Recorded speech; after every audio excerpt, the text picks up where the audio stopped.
প্রিয় দর্শক আসসালামু আলাইকুম। জামায়াতকে নিয়ে আবারও কড়া সমালোচনা করলেন হেফাজত ইসলামের আমির শাহ মহিবুল্লাহ বাবুনগরী। ঢাকা রিপোর্টার্স ইউনিটিতে জাতীয় উলামা সম্মেলনে আয়োজিত প্রধান অতিথির এক বক্তব্যে তিনি এমন মন্তব্য করেন। দর্শক, এমন মন্তব্য মহিবুল্লাহ বাবুনগরীর পক্ষ থেকে নতুন কিছু নয়। তবে প্রশ্ন হচ্ছে, বাংলাদেশের রাজনীতিতে যখন চমকপ্রদ একটি অবস্থান তৈরি করছে জামাত যেই মুহূর্তে স্বর্ণালী একটা সময় পার করছে, সেই মুহূর্তে হেফাজতে ইসলামের আমির হঠাৎ করে জামাত ইসলামের উপরে কেন ক্ষোভ জারছেন এবং জামায়াত যাতে রাষ্ট্র ক্ষমতায় যেতে না পারে তার জন্য কেন তিনি উঠে পড়ে লেগেছেন, সেটাই হচ্ছে মেন বিষয়। দর্শক, তার আগে ছোট্ট একটি ভিডিও ক্লিপ আপনাদেরকে দেখাবো। পুরো ভিডিওটি না টেনে আমাদের সাথেই থাকুন।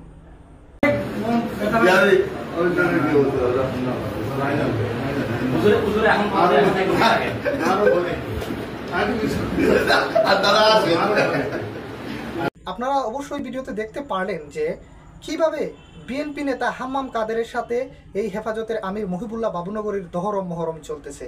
আসলে দাবার চালটা যে কোন দিকে ঘুরতেছে সেটা আপনারা অবশ্যই বুঝতে পারতেছেন।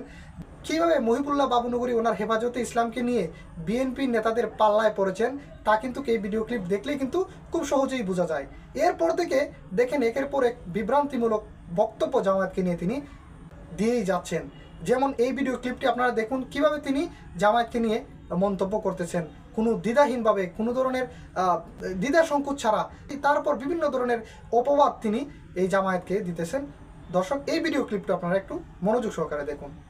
জামায়াত ইসলামের ইসলাম আর আমাদের ইসলাম এক না। আমরা মদিনার ইসলাম মানি, জামায়াত ইসলামের এটা মদিনার ইসলাম মানে না, মহদুদির ইসলাম। ওনারা ইসলামের নাম নেই, ইসলামকে ধ্বংস করতেছে, সাহাবাদের দুশমন, আল্লাহর গজব নাযিল হোক। ভিডিও ক্লিপটিতে আপনারা স্পষ্ট দেখতে পেলেন যে কিভাবে জামায়াতকে তিনি নাস্তিকের চেয়েও খারাপ বলতেছেন, মুনাফিক বলতেছেন। তারপরে এই জামায়াতের ইসলাম সেটা আমাদের প্রকৃত ইসলাম নয়, এটা হচ্ছে মওদুদিবাদের ইসলাম। জামায়াতকে আদৌ মওদুদিবাদ নামক কোনো ইসলামের মতাদর্শ এই জনসম্মুখে প্রচারণা করছে, এরকম কোনো প্রমাণ কি কেউ দিতে পারবেন? স্পেসিফিকলি কেউ কিন্তু এরকম কোনো প্রমাণ দিতে পারবে না যে জামায়াত ইসলাম মওদুদিবাদের কোনো আলাদা কোনো ইসলাম প্রচার করতেছে। যেটা মহিবুল্লাহ বাবুনগরীর বক্তব্যের মাধ্যমে স্পষ্টই বোঝা যাচ্ছে, যেটা হিংসাত্মক এবং আক্রমণাত্মক কথাবার্তায় তিনি ব্যস্ত রয়েছেন জামায়াতকে নিয়ে। তিনি কি কোনো দলের প্রচারণায় নেমেছেন?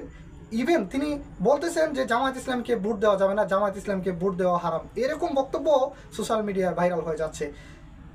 এখন প্রশ্ন হচ্ছে, জামায়াত ইসলাম কি এর কোনো প্রতিক্রিয়া জানাচ্ছে? উত্তর না।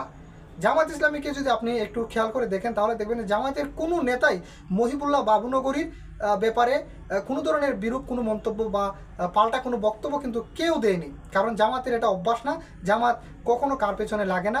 কেউ যদি তার পেছনে লাগে জামায়াত সেটা ধৈর্যের সাথে মোকাবেলা করে।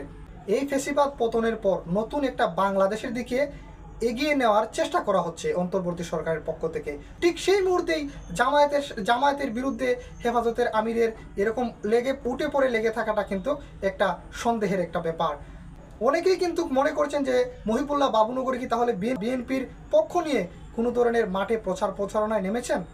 আপনারা যখন রাজনৈতিক কোনো দলই নয় তাহলে কেন একটা রাজনৈতিক দলের বিরুদ্ধে ভোট না দেওয়ার জন্য আপনারা বক্তব্য দিচ্ছেন? আপনারা তো মাঠে ময়দানে দিনের খেদমত করবেন, দিনের প্রচার করবেন, তাহলে কেন জামায়াতের বিরুদ্ধে জনগণকে আহ্বান করতেছেন যাতে জামায়াতকে কেউ ভোট না দেয়? সুতরাং জামায়াত কোনো ইসলামিক দল নয়, এটা মওদুদিবাদের ইসলাম পরিচালনা করে। তারপরে জামায়াত সাহাবীদের দুশমন, নবীর দুশমন, জামায়াত নাস্তিকদের চেয়েও আরও খারাপ, ভয়ঙ্কর।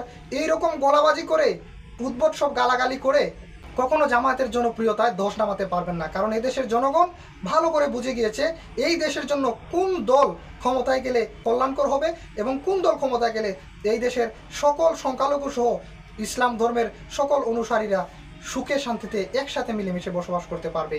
এটা এখন জাতি ভালো করে বুঝতে পেরেছে। সুতরাং কোনো নির্দিষ্ট একটা দলের এজেন্ডা বাস্তবায়ন করতে গিয়ে এরকম উদ্ভট মন্তব্য করে কোনো লাভ হবে না। প্রিয় দর্শক, রাজনীতির সঙ্গে থাকুন, দৈনিক বর্তমান বাংলার সাথে থাকুন, ভালো থাকুন।